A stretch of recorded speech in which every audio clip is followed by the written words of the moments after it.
You recently elaborated in a reply to me on Facebook on why Carl Gustav training is conducted the way that it is in the Army, citing a number of health concerns. This struck quite a nerve with me, causing me to question the institutional knowledge of my organization and the Army writ large regarding it.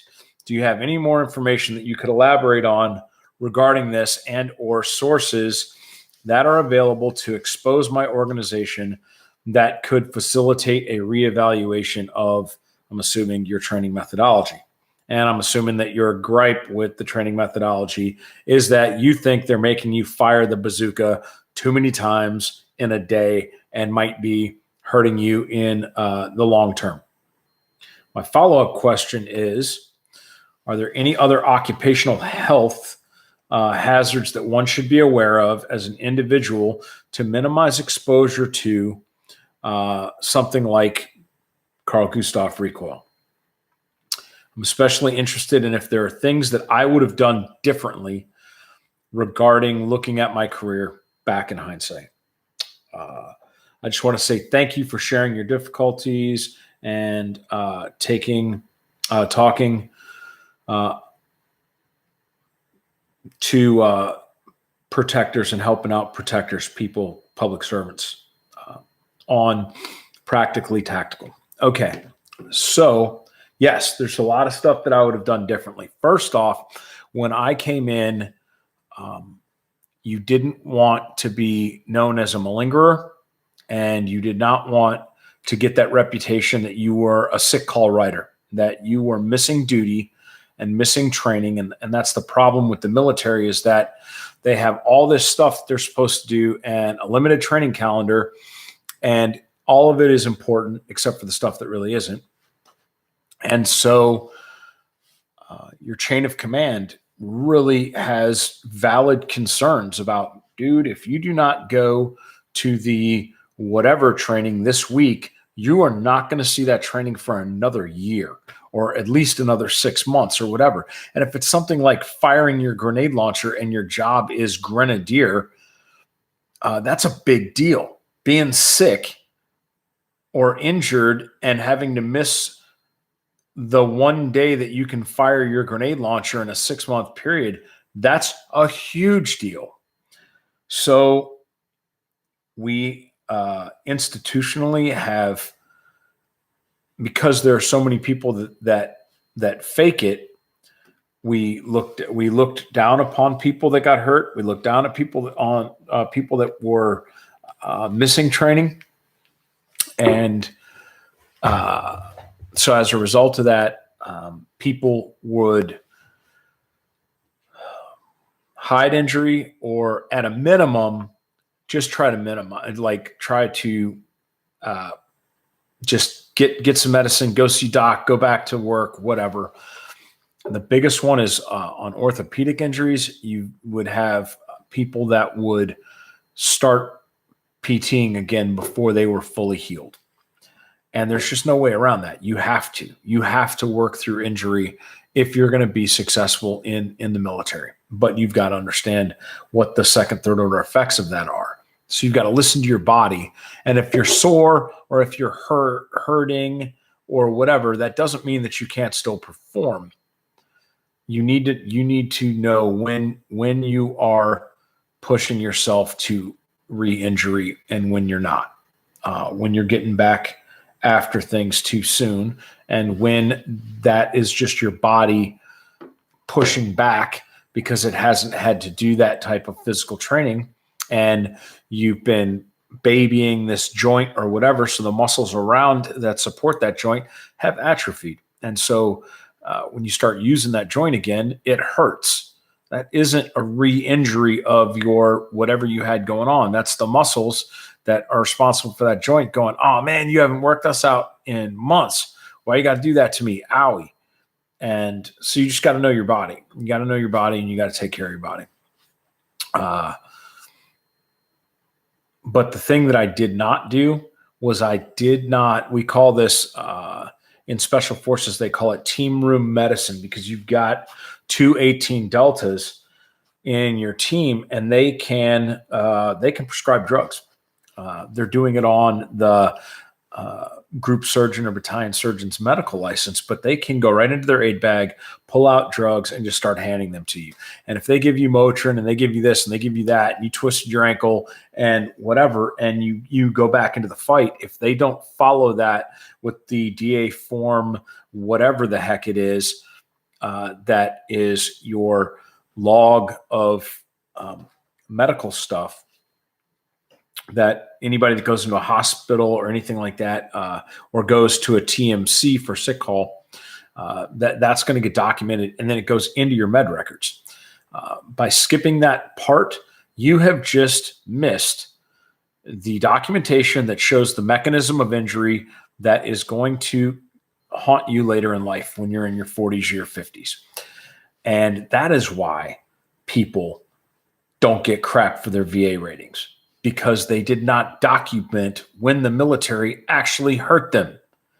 Every time you get injured, even if you're back to duty, every single time you're injured, you need to ensure that the medic that treated you, your battalion aid station, somebody takes the time to document what they did, and then go to wherever your medical records are kept, normally the Troop Medical Center that supports your unit. Pull your medical records and slide them shits in there. I wanted the thinnest medical records that I could have, because I had dreams of going to these amazing places and serving in these amazing organizations. And I was absolutely terrified that my hearing was going to keep me out of special forces. If you had hearing losses over 40%, or 40 dB, whatever, the number 40. And the average people, when you first come in the Army, you're like 0, 0, 5, maybe a 10.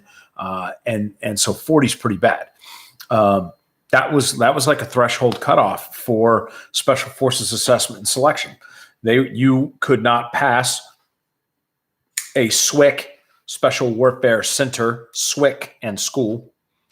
You could not pass a SWCC physical with severe hearing loss like that.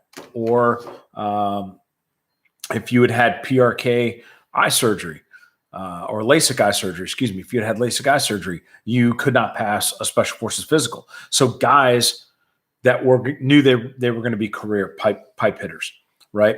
These dudes were looking at the long game about, okay, I'm in this unit now. In this many years, I'm going to go to selection. And then I'm going to do this, and then I'm going to do that. And they're planning, just like a guy standing on a flight line of day one of Cessna school. If he wants to be an astronaut, he's got a plan of how he's going to get there, and he's going to have to take some physicals to get there.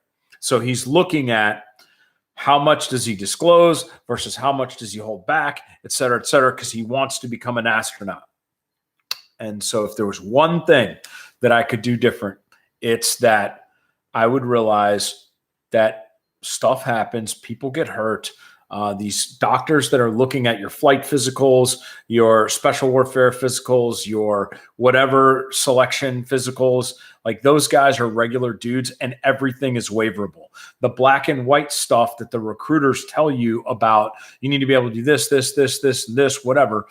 That is very, very broad brush stroke stuff. At the end of the day, there's a doctor that's going to look at you for you. And they're going to look at your medical records, and they're going to make a determination about whether or not you should whether you have an injury or something that is going to prevent you from being a good Green Beret. Well, if you're a good Army Ranger, probably going to be a good Green Beret physically. So that would be the biggest thing that I would change. Is I would not have hidden injury, and I would have made my medical department do their job and document my injuries. I was very lucky that I was able to get a lot of that stuff documented later on, because I started seeking treatment for it while I was still in there. I got blown up in Iraq and didn't even go see anybody. So there was nothing in my medical records that I had ever gotten blown up, that I had ever, whatever. And when I started really crashing on my hearing tests, I started talking to my optometrist about it. Yeah, I was blown up in 2006. And she's like, why is your hearing test so much worse than it was the last time you did it? I was like, well, I just deployed 8 months ago, and I was knocked unconscious via IED detonation or whatever. And then they ask, were you wearing hearing protection? Yeah, I was wearing Peltors at 26 dB noise reduction or whatever. But when you ride over 3 or 4 152 Projo rounds in your truck, and you've got an open hole in the top that a dude is standing out of, that overpressure kind of gets in there anyway. So I was able to, for starting almost like 8 years before I got out, that's when I really started, man, I hurt. Man, I'm jacked up. Man, this is bad. And I started going and seeing doctors and having them write down and having them document the conversation we had, where I was making allegations going back years and years and years and years. And I said the same thing enough times that when I said whatever to the VA, they opened up the document and they couldn't go all the way back to the date of the mechanism of injury, but they could say, okay, this guy isn't just saying it now because he's retiring. He said it 7 years ago. 7 years ago, he was complaining about this ailment. So I had to play a lot of catch up on the rear end. On the front end, document everything. Carl Gustav, overpressure. They're physiologically, there's people, doctors, whoever, they know how much blast overpressure the human body is supposed to be able to take. And those studies about the concussive effects of blast overpressure are still ongoing, but they're getting better. The indicator that we were getting too much blast overpressure from training with our bazookas was dudes losing hearing. I mean, if you've got guys that are at 40s after 18 months of being in the AT section, even though they never once, not once, fired that bazooka without yellow foamies in at a minimum. There's some stuff going on there. And the Army is acknowledging it now. They got Army Times articles about the Carl Gustavs and the AT4s and stuff and the negative effects of those. So once you understand, and maybe you've got to get your engineers or your EOD in there to brief your chain of command. If they want you to do a live fire and they're telling you, you need to fire the Carl Gustav from the prone. Okay. Do you understand how blast wave propagation works? Do you understand about refractive overpressure? And the fact that I could actually double spike my overpressure because I've got the overpressure coming direct at my head from the venturi or ass end of the bazooka. And I've got the ricochet of that exact same overpressure that was omnidirectional hitting the ground, bouncing, and then coming back at me again. So I've got the direct wave and then the indirect wave hitting me in the head. And the further away I get from the ground, the more inches that refractive wave has to disperse open air before it hits my body. So maybe for the sake of training value, since nobody's actually out here trying to put a bullet in my ass, you give me a fucking break and let me shoot that bazooka from a knee or standing up. How about we do that? Somebody has to have enough balls to have that conversation. And there's a lot of people that think they're smarter than they actually are, or maybe they're highly intelligent and always think they're the smartest person in the room. You have to give them the data points for them to come to that conclusion. Because if they're the smartest guy in the room, they're also the smartest guy in the room trying to cover their ass and save their career. So as soon as you make it real that they knew that this was unhealthy and that they could be potentially putting their soldiers' lives in risk, boop, they are going to full stop, do whatever they have to cover their ass because they want to get promoted because they're the smartest guy in the room. That's what they do. Fucking good idea, fairies. So,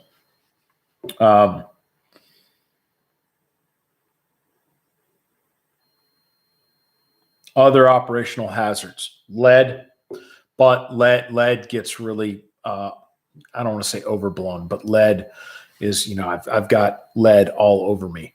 I would not throw in a dip right now if I still dipped without washing my hands. I would wash my hands with cold water. I would use some type of D-lead. I would not eat a sandwich out on the range or any type of first strike or MRE, anything that I would have to put my bare hands on. I would not do that. Solvent tank, I would wear nitrile gloves and try to keep that solvent, because a lot of it is acetone based, keep it from absorbing through my skin. When I was a private, man, we were roll up our sleeves, bare skin in the safety clean machine, just getting after it, scrubbing machine gun parts. So we just didn't understand about the toxins that were in the environment. If you go someplace that does tough, realistic training in an urban environment, a la you go blow up shit in a city, you should always have somebody do an environmental impact study on the structures that you're going to go train in. Pull building plans, look at them. Absolutely do not do demo training in any building that has asbestos, because the blast overpressure is what kicks up that particulate matter that you then aspirate. Asbestos on the ground, asbestos around a pipe is fine, but if you mess with that pipe, all the powder and everything that comes off of it is now aspirated, and it goes all the way down into your alveoli. And I personally think it's probably the reason why I have COPD right now, is exposure to asbestos. I hope that does not roll into some mesothelioma and or lung cancer later on in my life. We'll see. Cancer does not really run in my family, but my family is probably not snorting lines of asbestos either. So we'll see.